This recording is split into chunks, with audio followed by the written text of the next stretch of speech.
Wow, saudara tidak keberatan. Mari beri tepuk tangan untuk teman-teman. Tim Praise and Worship, thank you. Luar biasa. Saudara, saya tahu pasti saudara menikmati hadirat Tuhan. Amin. Ada yang dengar Tuhan berbicara? Puji Tuhan, terima kasih. Wow, saudara, Tuhan akan bekerja sejauh haus dan laparnya kita.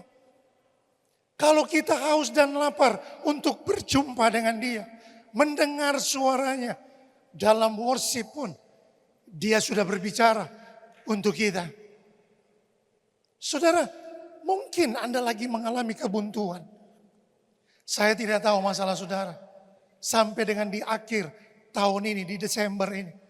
Tapi kita punya waymaker. Sang pembuka jalan. Dan dia sangat kenal siapa kita. Saudara, beberapa minggu ini Pak Gembala lagi membagikan pesan ini. Seni mendengar suara Tuhan. Saudara ikuti? Puji Tuhan. Please kasih respon dong. Itu loh. Puji Tuhan. Nah, seni mendengar suara Tuhan. Salah satu judul yang beliau bagi.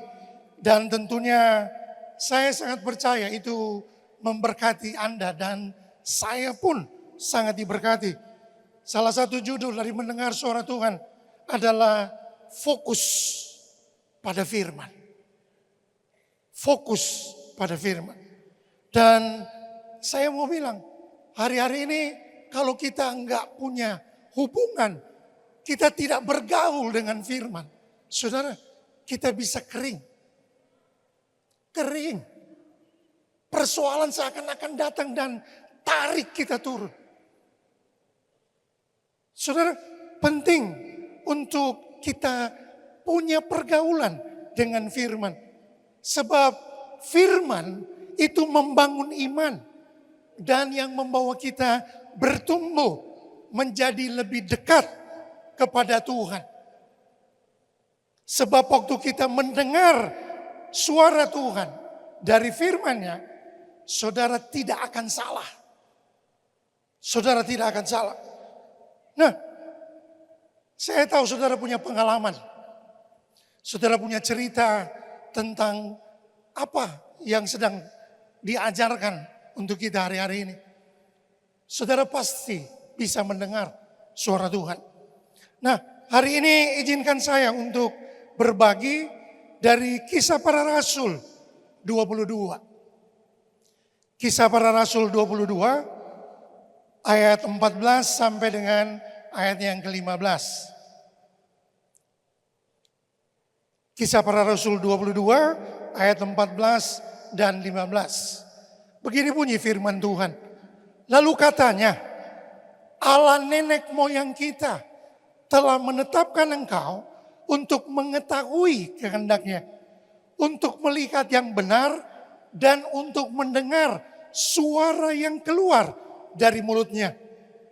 Sebab engkau harus menjadi saksinya terhadap semua orang tentang apa yang kau lihat dan yang kau dengar. Saudara, pernahkah saudara difitnah oleh orang? Pernahkah saudara dicemooh? Pernahkah saudara berbuat baik, tapi ternyata cerita yang diceritakan orang itu jadi tidak baik? Saudara lagi berusaha untuk bikin yang baik. Tapi yang diterima oleh orang lain bahkan menjadi isu untuk orang lain. Anda lagi berbuat yang tidak baik. Saudara, ini dialami oleh Paulus. Waktu dia ada di tengah-tengah bangsa Yahudi, dia membawa orang-orang yang bukan Yahudi untuk ketemu dengan Tuhan. Bagus kan? Enggak ada yang salah. Tetapi dia menerima cemoohan. Dia difitnah. Bahkan terjadi perpecahan. terjadi peperangan. Cuma karena dia mau untuk orang lain di luar dari suku Yahudi mengenal Kristus. Nah, saudara, seberapa banyak kita juga mengalami proses. Seberapa banyak kita juga masuk di dalam hari-hari yang tidak enak. Bikin baik tapi dicurigai. Bikin yang bagus tapi dibilang salah. Bikin untuk sesuatu yang membangun dibilang enggak, bukan begitu. Nah, saudara, inilah yang menjadi pembelaan Paulus di ayat 14 dan 15. Ini adalah kutipan Paulus dari apa yang Tuhan sampaikan. Suara Tuhan datang buat dia. Lewat siapa? Ananias. Di peristiwanya saudara bisa baca di Kisah Para Rasul 9. Saat itu Ananias diminta, disuruh oleh Tuhan pergi ketemu dengan Paulus. Karena dia lagi alami proses yang tidak enak itu. Nah, makanya penting untuk kita punya hubungan dengan Tuhan. Sebab apa? Tuhan bisa kirim orang. Tuhan bisa kirim hamba Tuhan. Tuhan bisa kirim siapa saja untuk menolong kita. Dan kasih tahu, Anda tetap ada di dalam jalannya Tuhan. Haleluya. Puji Tuhan. Satu orang bilang amin. Nah, saudara, Allah telah menetapkan. Kita bedah ayat ini. Allah telah menetapkan. Kata menetapkan itu dari kata proekehirisato. Nah, ini adalah sebuah fakta yang benar-benar terjadi dan telah selesai di masa lampau sekali dan selamanya. Untuk apa? Artinya begini, Allah telah sungguh-sungguh, Tuhan benar-benar memilih, menunjuk. Apalagi Allah telah sungguh-sungguh untuk mengambil dan menaruh atau menyerahkan ke dalam tangan dengan tujuan untuk menggunakan atau untuk keselamatan seseorang. Waktu itu Tuhan bicara buat Paulus. Saya ajak saudara nanti kalau Kingdom Life buka daftar saudara. Ikut. Kenapa sampai kita bisa terima janji ini? Gitu tak? Supaya kita lebih dalam. Gitu. Karena kalau terangkan ini kan terbatas. Kenapa dari Paulus, kenapa bisa untuk kita? Terbatas. Nah saudara, Tuhan telah menetapkan. Saya kasih judul khotbah hari ini, ditetapkan. Sedap. Ditetapkan di Ambon, 8 Desember. Sedap. Senyum dulu kah saudara? Saudara berbeban berat kah? Gitu dong. Ganteng-ganteng, cakep-cakep. Muka. Haleluya. Nah, Tuhan, Allah nenek moyangmu telah berinisiatif. Dia sendiri yang memutuskan untuk memilih. Dia sendiri yang mengambil, menaruh, menyerahkan ke dalam tanganmu. Bahwa kamu itu dipilih. Kamu itu dipilih. Nah, saudara, Bapa Allah terlebih dulu telah bertindak sendiri untuk memilih bagi dirinya sendiri. Untuk apa? Menetapkan dan menaruh kita di dalam tangannya. Saudara, bertambah satu orang bertobat itu nggak gampang. Nggak gampang. Gembala-gembala Casey kan bisa ngomongin. Itu loh. Tapi kalau satu orang bertobat, Alkitab menulis, sorga berpesta Sorga bersuka cita. Nah, saudara, kita perlu yakin. Kita tetap perlu sehat dengan gambar diri kita. Bahwa saya telah ditetapkan Tuhan. Situasi mungkin tidak enak. Kondisi memang lagi tidak enak. Tapi kehidupan saudara, gambar diri saudara, pengenalan saudara kepada Tuhan tidak terganggu dengan situasi dari luar. Saudara, ini perlu dijaga. Jangan lagi merasa bahwa panggilan, pengurapan, berkat cuma untuk orang-orang yang khusus. No, tidak. Berkat Tuhan itu cuma akibat. Kita tidak disuruh untuk kejar berkat. Tapi kita disuruh untuk bertumbuh menjadi dewasa. Maka berkat itu akan datang mengikuti kita. Haleluya.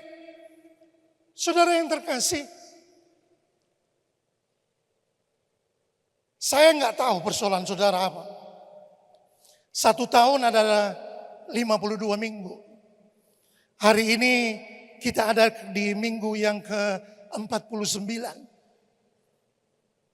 Bayangkan loh, 2 minggu lagi Natal. 3 minggu lagi habis tahun. Selesai. Gitu loh. Saudara, apakah saudara masih ragu dengan panggilan Tuhan dalam hidup saudara?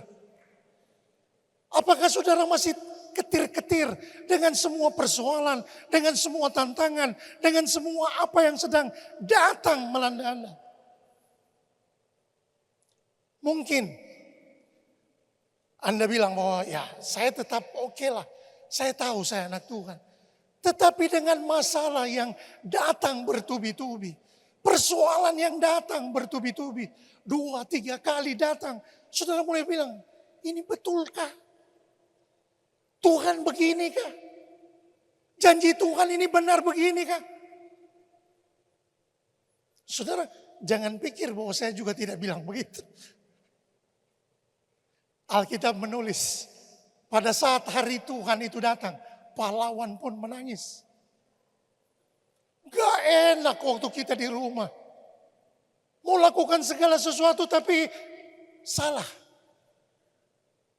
Kita mau lakukan yang benar, kita mau lakukan yang baik, tapi kita juga salah dalam membuat keputusan itu. Dan itu melukai hati anak-anak, melukai hati seisi rumah. Start from home kan. Firman harus nyata di rumah. Saudara, kadang itu juga kayak anak-anak butuh. Kita tidak orang tua, nggak bisa kasih mereka. Uangnya papa terbatas. Mau menangis, menangis. Tapi saudara, ingat baik. Tuhan telah tetapkan kita. Kita ditetapkan oleh Tuhan. Haleluya. Jangan putus asa dan jangan juga terbuai dengan berkat. Tetaplah stay tune dengan Tuhan.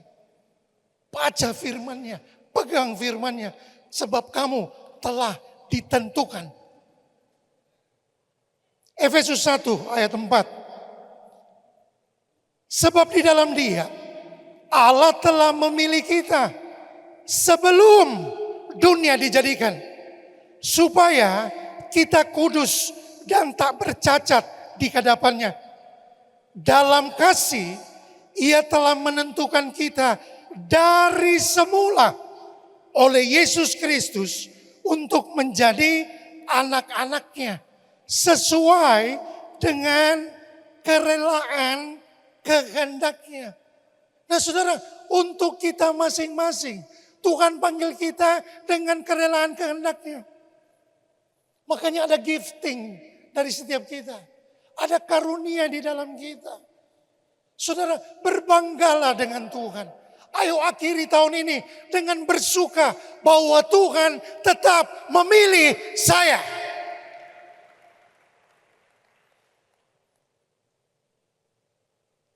Kita dipanggil untuk mengetahui. Dibilang begini di firman. Allah nenek moyang kita telah menetapkan engkau. Untuk apa? Pertama, mengetahui kehendaknya. Kedua, untuk melihat yang benar. Ketiga, mendengar suara yang keluar dari mulutnya. Nah, ini yang pertama, mengetahui kehendaknya. Ini dua kata yang menarik. Mengetahui itu dari kata genonai. Asal katanya ginosko. Artinya memperoleh pengetahuan tentang, memiliki persepsi, mengerti dan memahami, mengenali. Nah, bayangkan, kita dipanggil, ditetapkan untuk mengetahui ini. Apalagi arti berikut dari kehendaknya. Pakai kata telema.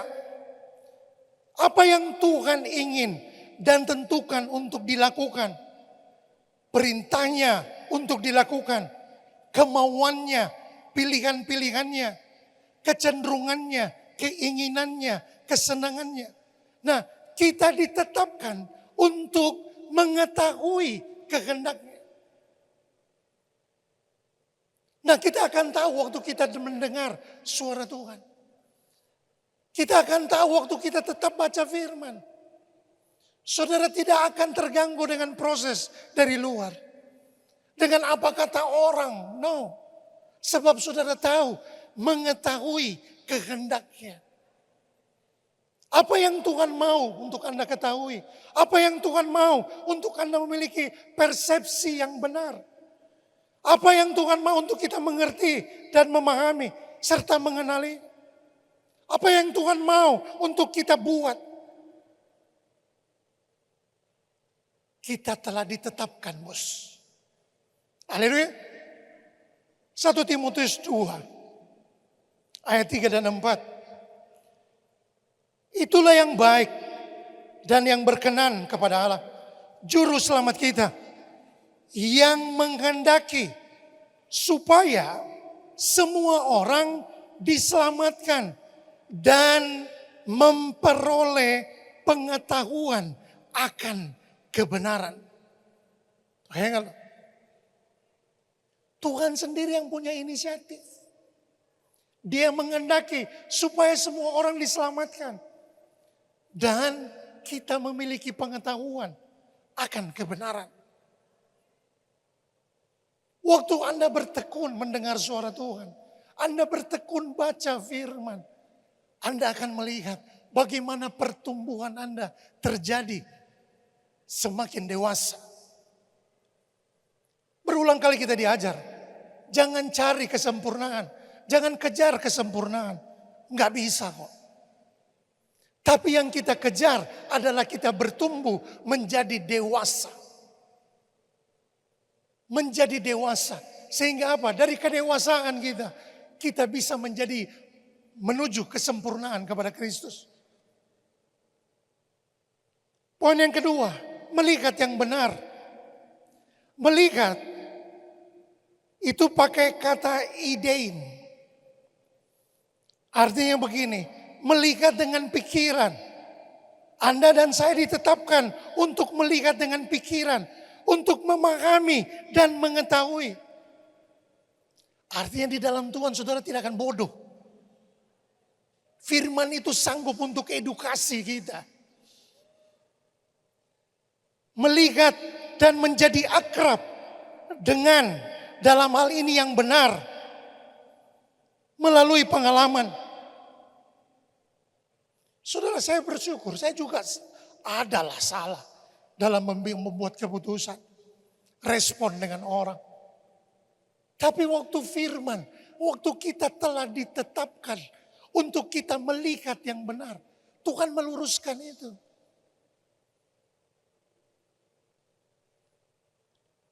Memperhatikan dengan waspada. Arti yang berikut. Kata yang benar, kalimat yang benar. Itu dari dasar kata dikaion. Artinya begini, cara berpikir yang benar. Apa yang disetujui atau berkenan kepada Tuhan. Benar secara moral dan etika. Jujur, adil, baik dalam perilaku. Hubungan yang benar dengan Tuhan. Saudara, waktu kita ditetapkan oleh Tuhan. Tuhan mau kita menjadi orang-orang yang punya kebenaran ini. Kita bisa melihat dengan cara yang benar. Kita bisa salah dalam membuat keputusan? Ya, bisa kok. Saya bisa menganggap diri sendiri paling benar? Bisa. Balaga. Bisa. Tapi saudara, waktu kita dengar suara Tuhan, waktu suara Tuhan itu datang, dia datang menegur kita. Relakan hatimu. Relakan hatimu. Waktu saudara susah, waktu saudara punya persoalan, siapa yang saudara akan pegang? Satu kali peristiwa ini terjadi buat murid-murid di Matius 14. Saya mulai dari ayat 25 lah. Dibilang begini, kira-kira jam 3 malam, datanglah Yesus kepada mereka berjalan di atas air. Jam 3 malam.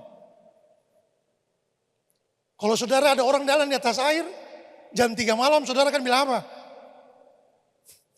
Hispok apa? Baca ayat berikutnya. Ketika murid-muridnya melihat dia berjalan di atas air, mereka terkejut dan berseru, itu hantu. Lalu berteriak-teriak karena takut. Saudara, peristiwa ini terjadi juga dalam gelombang. Dalam badai. Jadi bukan perahu lagi tenang. No. Lagi dalam gelombang. Lalu tiba-tiba jam 3 pagi bos. Mereka tinggalkan Yesus kan. Gitu. Tiba-tiba ada yang berjalan di atas air. Ya karena kita sudah sering lihat gambar. Yesus kan pakai jubah putih. Gitu. Tiba-tiba muncul. Hei! Murid-murid juga bilang. Itu hantu. Lalu tetapi segera Yesus berkata kepada mereka, tenanglah, aku ini, jangan takut. Sedap. Ini Yesus.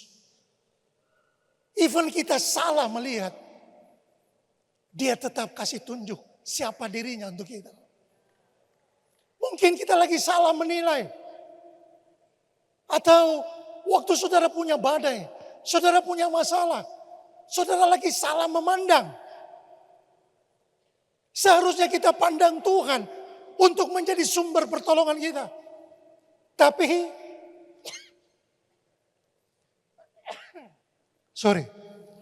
tapi kita bisa beralih.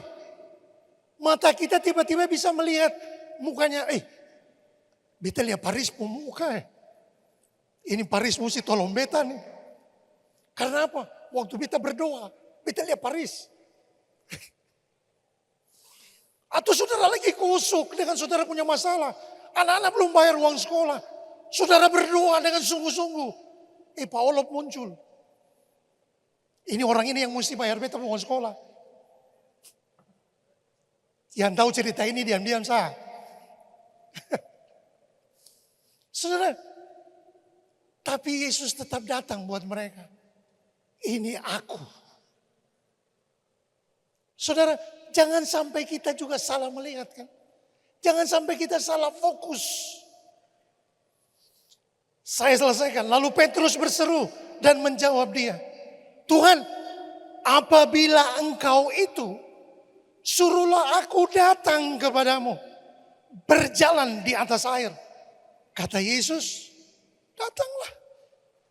Maka Petrus turun dari perahu dan berjalan di atas air mendapatkan Yesus. Nah saudara, Tuhan hebat ya.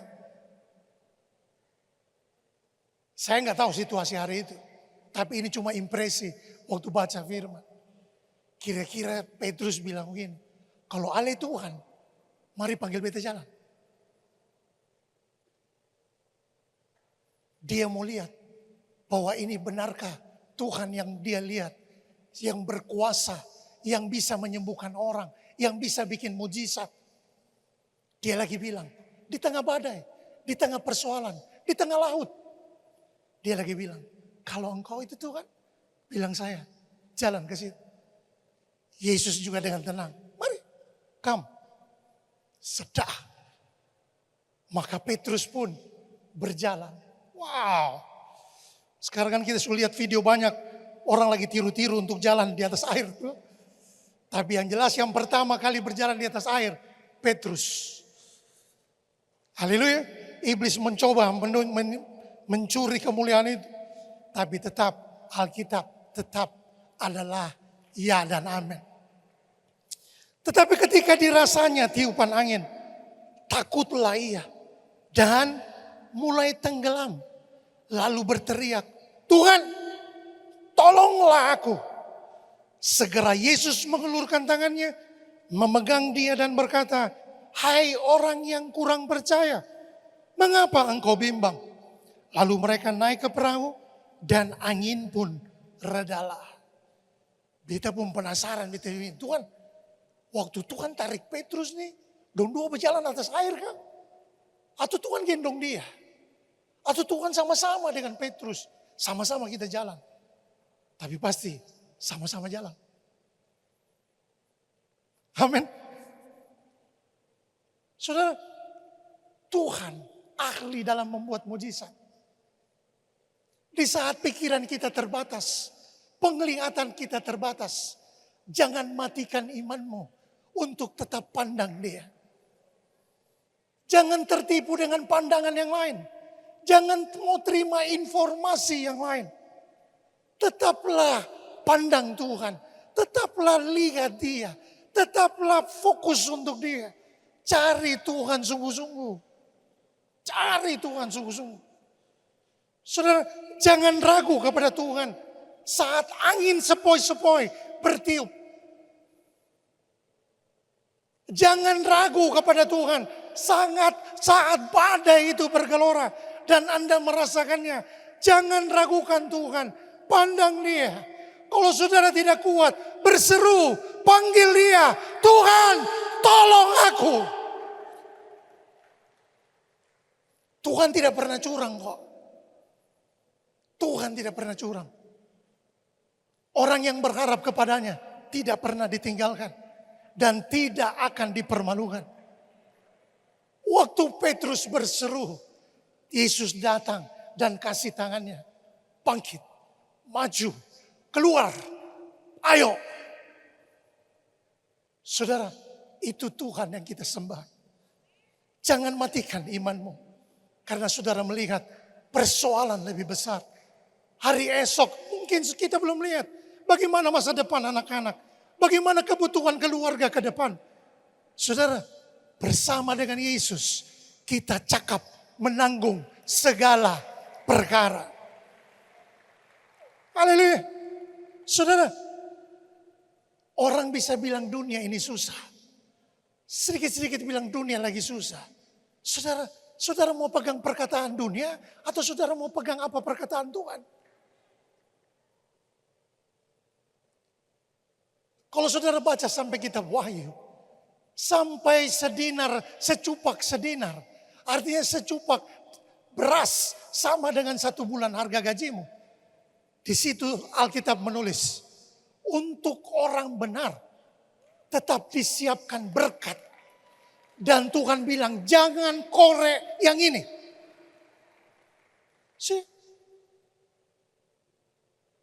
Baca saudara, dengar, lihat. Karena kita telah ditetapkan untuk ini. Poin yang ketiga, mendengar suara yang keluar dari mulutnya. Mendengar dipakai kata akousai. Akousai. Ya kita bukan orang Yunani jadi saudara mengertilah. Tapi kita harus belajar supaya mendapatkan yang lebih banyak. Artinya begini, memperhatikan dan mempertimbangkan. Waktu Anda mendengar, Anda bisa memperhatikan baik-baik. Anda bisa mempertimbangkan apa yang telah dikatakan. Memahami makna dari apa yang dikatakan. Mendengar ajaran, pemahaman batin, hatimu menyadarinya. Kamu bisa mengujinya. Itu. Suara yang keluar dari mulutnya. Ponen ek atau stomatos.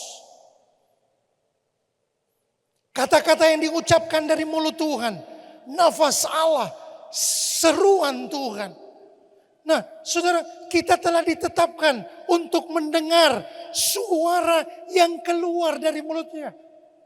Kata-kata yang diucapkan dari mulut Tuhan. Nafas Allah, seruan Tuhan. Itu telah dihembuskan di dalam kita. Itu ada. Sehingga apa? Kita bisa dengan mendengar, kita bisa memperhatikan, mempertimbangkan dengan baik. Waktu saudara tidak punya hubungan dengan Tuhan, hikmat itu ada di mana-mana. Dilarang merokok kan tidak ada di gereja. Tapi iklan itu paling banyak di keliling. Dari jantung bocor lah. Kayak gitu. Iklan bungkusnya sendiri kasih tahu. Merokok itu merusak kesehatan. Ini contoh. Kalau yang masih merokok nggak usah tersinggung. Ini contoh. Di pom bensin dilarang merokok. Di Alkitab nggak ada. Itu. Tapi waktu kita tidak punya hubungan dengan Tuhan, kita akan anggap itu sekilas. Oh, reklame. Padahal kita lagi nggak lihat bahwa itu lagi berbicara buat kita. Dilarang stop. Siapa pernah sini makan es coret? Es yang dicoret kan. Itu kan ada artinya. Nah saudara, kita akan memiliki memperhatikan dan mempertimbangkan. Apalagi kalau kita baca firman, kita akan memahami makna dari apa yang dikatakan, mendengarkan ajaran. Seringkali dalam masalah, saya suka nyanyi. Aku diberkati, aku dilimpahi, karena Roh Allah sedang bekerja. Saudara, waktu kamu sakit, suara siapa yang kamu dengar? Waktu kamu punya persoalan, waktu Anda tidak bisa bayar uang sekolah, suara siapa yang saudara dengar? Ulangan 28. Ulangan 28 ayat 1 dan 2. Ini pasti sudah hafal. Mari baca sama-sama. 1, 2, 3.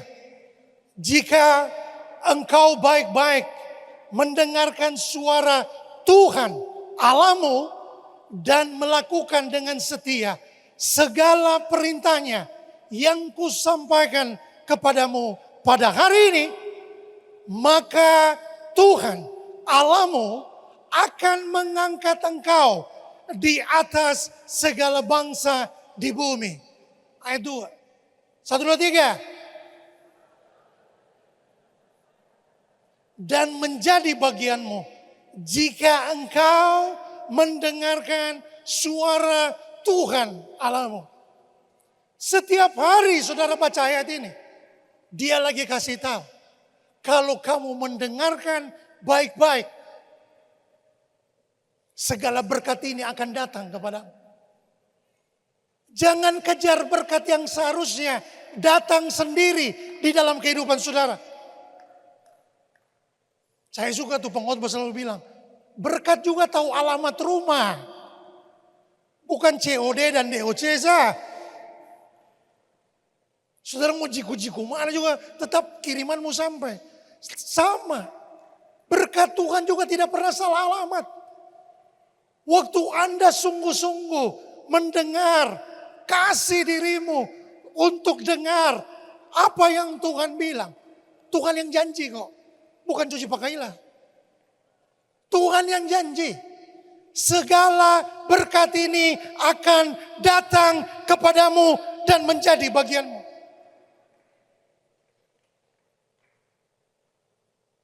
Saya sering bilang, waktu segala suatu situasi tidak enak, berdiri depan kaca. Joji, ali biasa ditolong Tuhan. Jangan takut. Orang lihat muka garang, tapi saya tahu kata melo juga. Berdiri depan kaca waktu persoalan datang gak enak kan? No, aku lebih dari pemenang. Aku bisa, aku bisa, aku bisa. Perkatakan janji Tuhan untuk dirimu sendiri. Aku lebih, aku sehat, aku kuat, aku diberkati.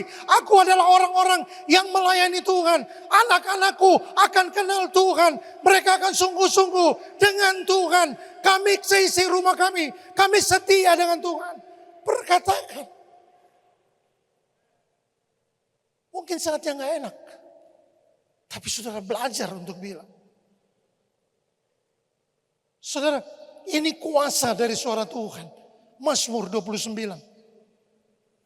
Mazmur 29. Suara Tuhan penuh kekuatan.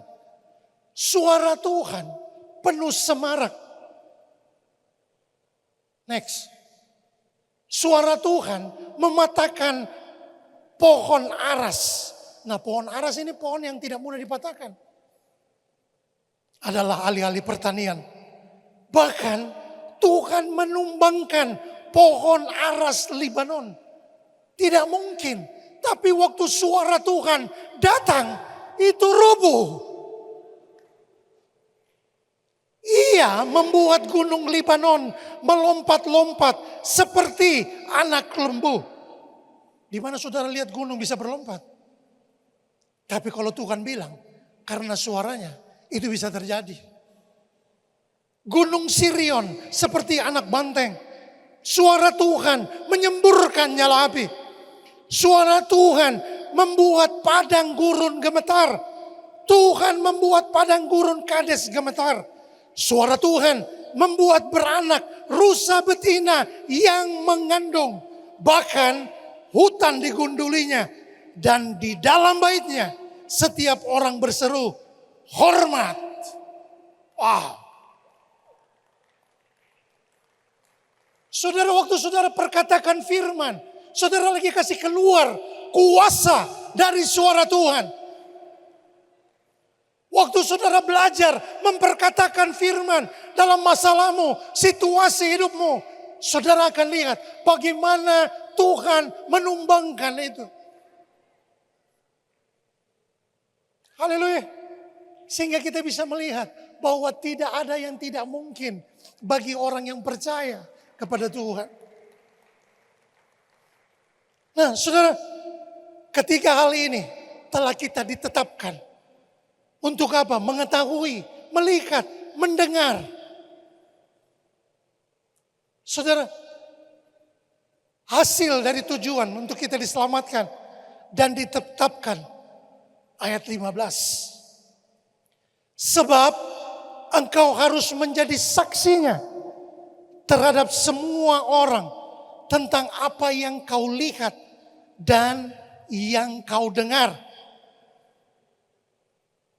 Sebab engkau harus menjadi saksinya terhadap semua orang tentang apa yang kau lihat dan yang kau dengar. Sebab artinya begini, ada alasan dan tujuan. Tuhan memilih kita, Tuhan menetapkan kita. Supaya apa? Kita punya cerita di luar. Di tengah-tengah orang yang lagi mengeluh, di tengah-tengah orang yang lagi bersungut, di tengah-tengah orang yang tidak punya kepastian akan hari esok. Anda dan saya bisa jadi jawaban untuk orang lain. Mungkin ceritanya sederhana. Tadi malam tuh kita berdoa. Kita berdoa, Tuhan tolong dulu. Tadi jam 12 siang, Tuhan jawab kita. Mungkin kesaksiannya sederhana. Tapi untuk orang lain, itu hal yang baru. Tuhan bisa begitu ya? Bisa sama-sama Kristen. Bahkan bisa sama-sama satu gereja. Tapi belum tentu pengalaman masing-masing bisa berbeda. Menjadi saksinya. Artinya begini, memberi kesaksian tentang sesuatu. Menyatakan fakta-fakta yang diketahui, dialami secara langsung. Menjadi saksinya, memberitahu apa yang diyakininya. Kepada siapa? Semua orang. Semua orang. Saudara nggak bicara saya, saudara orang bisa baca saudara. Dia ini senyum terus ya. Dia ini terus bagaya ya. Kayaknya dia sebenarnya habis kepeng apa? Dia pun kepeng tuh ada titik lagi. Lalu jam berapa? Nah, saudara, kepada semua orang tentang apa? Apa yang kamu lihat, apa yang kamu dengar, apa yang sudah menjadi gaya hidup dan sudah dihidupi, sudah dialami. Anda ditetapkan untuk itu. Kita sama-sama ditetapkan. Saya tutup dengan ayat ini. Mazmur 37. Ayat 3 dan 5. Percayalah kepada Tuhan dan lakukanlah yang baik. Diamlah di negeri dan berlakulah setia. Dan bergembiralah karena Tuhan. Maka ia akan memberikan kepadamu apa yang diinginkan hatimu. Serahkanlah hidupmu kepada Tuhan dan percayalah kepadanya dan ia akan bertindak. Mari teman-teman praise and worship. Saudara, ayo bergembira karena Tuhan. Ayat ini berulang-ulang kali diserukan dari mimbar ini. Suara Tuhan ini berulang-ulang kali datang untuk kita. Bergembiralah karena Tuhan. Bukan bergembira karena uangmu banyak. Saat kamu tidak punya uang pun, bergembiralah karena Tuhan. Bukan karena konser. No, kamu tidak dapat apa-apa kok. Bergembiralah karena Tuhan. Bukan karena kamu berjudi. No, kamu gak dapat kebahagiaan itu. Bergembiralah karena Tuhan. Percayalah kepada Tuhan. Dan tetap lakukan yang baik. Musimnya sekarang Desember. Kemarin Pak John bilang itu. Ini sekarang musim untuk kita lebih untuk berbuat baik. Ayo tolong orang. Ayo tolong orang. Jangan kau aja. Jangan sekakar. Itu bukan bahasa Ibrani. Itu bukan bahasa. Jangan pelit. Itu. Serahkanlah hidupmu kepada Tuhan. Percayalah kepadanya. Dan ia akan bertindak. Mungkin Anda belum sembuh dengan penyakitmu. Anda masih bergumul dengan jatuh bangun. Dengan semua keinginan, hawa nafsu. Dengan semua apa persoalan hidup. Anda masih bergumul dengan itu. Jangan mundur dari Tuhan. Ingat, Anda telah ditetapkan. Kamu telah ditetapkan. Untuk kita berbuah. Untuk kita mengalami Tuhan. Untuk kita mengalami mujizat. Untuk kita mengalami pertolongan Tuhan. Untuk kita bisa mendengar. Untuk kita bisa mempertimbangkan. Tuhan memperlengkapi kita. Dan dia sangat sayang Anda dan saya.